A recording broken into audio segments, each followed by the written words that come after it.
Ảnh mừng sinh nhật của Triệu Lệ Dĩnh lan truyền chóng mặt. Nghi thức tinh tế trong cuộc sống đã trở thành hình mẫu hạnh phúc của người bình thường. Triệu Lệ Dĩnh phá vỡ khuôn mẫu người nổi tiếng với bức ảnh sinh nhật giản dị, áo phông trắng, bàn gỗ và bánh kem hình thỏ con xinh xắn. Những chi tiết chân thực về cuộc sống này đã thu hút 530 triệu lượt xem. Cô chứng minh rằng không cần filter hay trang phục cầu kỳ, ăn ngon ngủ kỹ cũng có thể khiến tuổi 38 ấm áp trở lại, rằng sống trọn vẹn cuộc đời còn quan trọng hơn cả việc chỉnh sửa ảnh. Nhiều khán giả đã quen với những chủ đề thịnh hành thường thấy trong ngành giải trí. Tuy nhiên, những bức ảnh chụp sinh nhật của Triệu Lệ Dĩnh được đăng tải ở đây đã ngay lập tức thu hút sự chú ý, không cần chỉnh sửa hay trang điểm đậm. Bàn ăn làm từ gỗ tự nhiên, kệ sách trắng muốt và chiếc bánh thỏ trông vô cùng đáng yêu. Trước khi người hâm mộ kịp chụp ảnh màn hình, lượt thích đã lên đến hơn 1 triệu.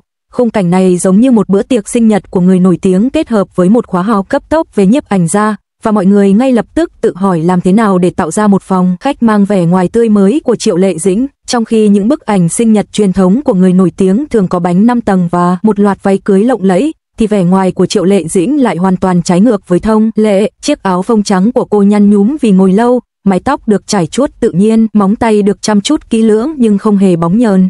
Quên đi các bộ lọc làm đẹp, ngay cả việc chỉnh sửa ảnh cũng khiến người ta nghi ngờ rằng cô ấy thậm chí không hề bận tâm. Ấn tượng hơn nữa, đôi tay thỏ trên đỉnh bánh được điểm xuyết một chút phấn khiến trái tim cư dân mạng bay bổng. Chuyển sang phần bình luận, người hâm mộ ban đầu đã chuẩn bị cho những bình luận sôi nổi đã biến thành những người học việc làm bánh, yêu cầu hướng dẫn, liên kết và thậm chí cả cách chú thỏ đứng thẳng. Khung cảnh thậm chí còn sống động hơn cả một người phát trực tiếp thực phẩm trên một nền tảng video ngắn nào đó. Mặc dù đã có 16 năm sự nghiệp và kinh nghiệm dày dặn, những bộ phim mới của Triệu Lệ Dĩnh vẫn đạt rating bùng nổ. Sau khi kết thúc chương trình, cô biến mất như một chuyên gia lặn. Cô tránh xa thảm đỏ và các sự kiện buổi tối, thường xuyên bị chụp ảnh trên phim trường với tư thế cầm kịch bản hoặc chọn rau củ ở chợ. Một ví dụ sống động của thế giới lễ trao giải trung niên.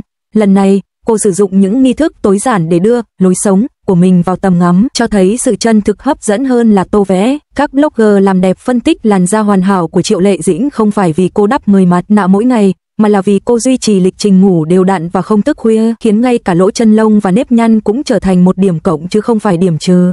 Bạn đang nghĩ đến việc dựa vào kem nền dày để cứu vãn làn da của mình? Trước tiên, hãy kiểm tra xem bộ lọc làm đẹp trên điện thoại của bạn đã được xóa chưa. Điều buồn cười nhất là bức ảnh sinh nhật thậm chí còn không có chú thích, chỉ có một biểu tượng cảm xúc hình thỏ, vậy mà sự tương tác lại bùng nổ hơn cả một bài viết dài. Nó đã thu hút 530 triệu lượt xem trong 24 giờ, và nụ cười nghiêng cằm đó đã trở thành một biểu tượng cảm xúc đứng đầu danh sách tìm kiếm trên WeChat. Mạng xã hội gần như đang biến thành một bộ sưu tập những nụ cười giống hệt Triệu Lệ Dĩnh. Các tài khoản thời trang chỉ đơn giản kết luận, sự mệt mỏi của thẩm mỹ bom tấn đã bắt đầu, và việc những người nổi tiếng chia sẻ những chi tiết nhỏ trong cuộc sống của họ chính là bí mật giao thông mới. Một câu nói phổ biến đã lan truyền rộng rãi, chị gái đã trải qua sinh nhật lần thứ 38 của mình như 38 độ C, ấm áp và tràn đầy sức sống. Các thương hiệu nhận thấy cơ hội kinh doanh đã chứng kiến lượng tìm kiếm bánh thỏ tăng vọt, với các tiệm bánh bán hết chỉ trong 10 phút. Ngay cả chủ tiệm cũng tuyên bố, năm nay tôi không phải lo bán bánh nữa, tôi sẽ đi trước Triệu Lệ Dĩnh. Logic đằng sau lối sống giản dị của cô thực ra khá đơn giản. Trong một cuộc phỏng vấn, cô tiết lộ, duy trì lịch ngủ lành mạnh, đừng làm việc quá sức và bạn sẽ tự nhiên cảm thấy tốt nhất, mà không cần phải dựa vào các bộ lọc nhân tạo. Người hâm mộ đã tạo ra một câu đố về ngày sinh của cô theo từng năm, từ những ngày đầu cô còn là thai nhi cho đến từ bán hạ. Nụ cười của cô đã thay đổi từ trẻ trung sang trưởng thành, nhưng vẫn giữ nguyên nét thanh xuân. Một cư dân mạng đã nói đùa, thời gian đã lấy đi vẻ đẹp của tuổi thơ, nhưng nó vẫn để lại sự kiên định trong đôi mắt cô. Nếu không phải vì mẹ ruột, có lẽ cô đã nhầm lẫn. Tại sao một bức ảnh đơn lẻ lại có thể gây xôn xao đến vậy? Bởi vì nó cho vô số người bình thường thấy rằng nhà cửa không cần trang trí cầu kỳ, bánh kem cũng không cần nhiều lớp, vẻ ngoài giản dị, tươi mới đã trở thành hình mẫu dễ dàng sao chép nhất cho hạnh phúc. Tắt bộ lọc làm đẹp đi, dù bạn có thuê nhà và quét vôi trắng, bạn vẫn có thể bắt gặp vẻ đẹp dịu dàng ấy. Sinh nhật của Triệu Lệ Dĩnh nhắc nhở chúng ta rằng các nghi lễ có thể cầu kỳ, và việc duy trì cảm giác hạnh phúc có thể đơn giản và thường nhật: ăn ngon, ngủ ngon, đọc sách một chút, và chỉ khi đó bạn mới có thể tự tin chia sẻ cuộc sống của mình. Sự nhiệt tình của cư dân mạng vẫn không hề giảm sút, với những bức vẽ tay, bộ lọc và làm lại bánh kem liên tục, nhưng thông điệp cốt lõi vẫn là sống trọn vẹn cuộc sống quan trọng hơn chỉnh sửa. Trong năm mới, Triệu Lệ Dĩnh vẫn vô tư lự như mọi khi, và ai cũng có thể tìm thấy những khoảnh khắc ngọt ngào giữa đời thường. Có lẽ điều này đặt ra câu hỏi, ai nói người nổi tiếng phải hào nhoáng, hay ai nói cuộc sống phải hoàn hảo? Bạn có dám bỏ bộ lọc xuống, đặt một chú thỏ kem lên bàn làm việc và cố gắng sống cuộc sống mình yêu thích không? Làm thế nào Triệu Lệ Dĩnh từ một cô gái làm thêm trở thành một người phụ nữ thành đạt?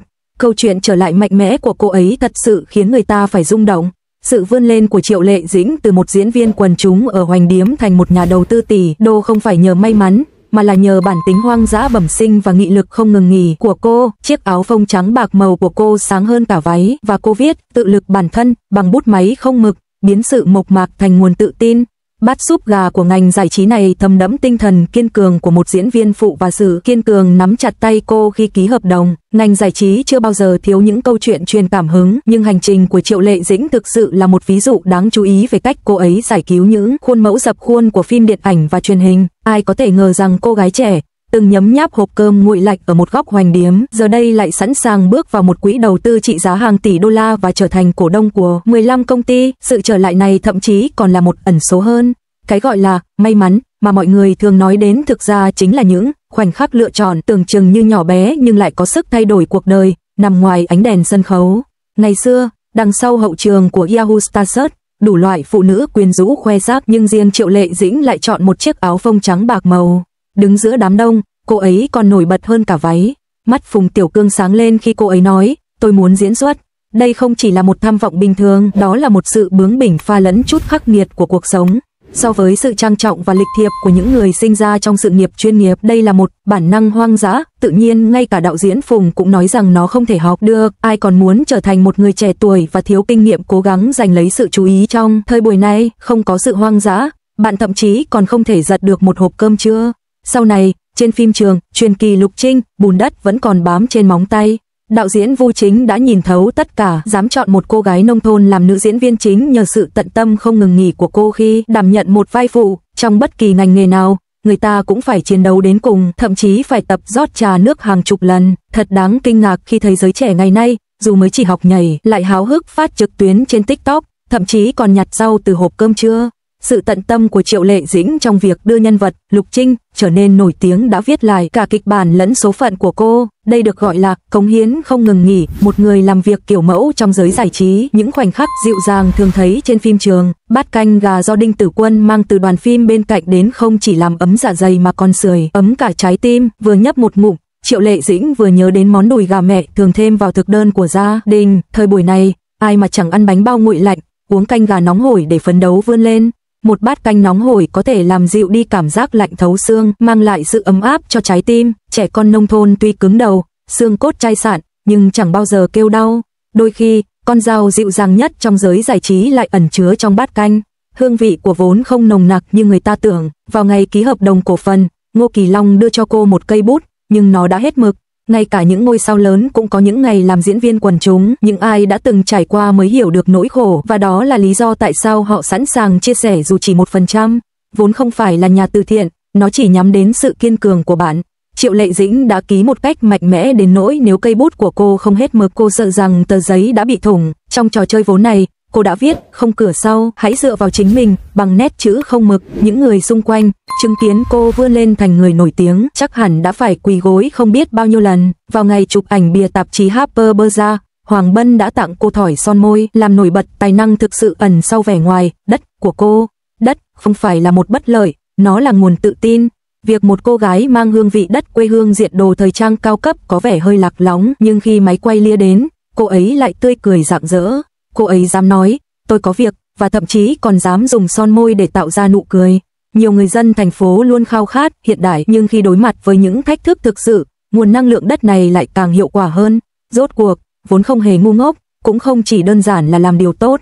Việc chen chân vào cuộc đua vốn hoàn toàn phụ thuộc vào những khoảnh khắc bị bỏ qua và đánh giá thấp đó. Khán giả chợt nhận ra rằng, người cao quý không phải là những bàn tay vàng từ trên trời rơi xuống, hoặc là con đường mà chính bạn tự mình khai phá, từng chút một bằng chính đôi tay nắm chặt của mình. Hành trình vươn lên từ một diễn viên quần chúng nhỏ bé thành tỷ phú của Triệu Lệ Dĩnh không dựa trên tài hùng biện, mà là nhờ sự kiên trì và bền bỉ thầm lặng của cô.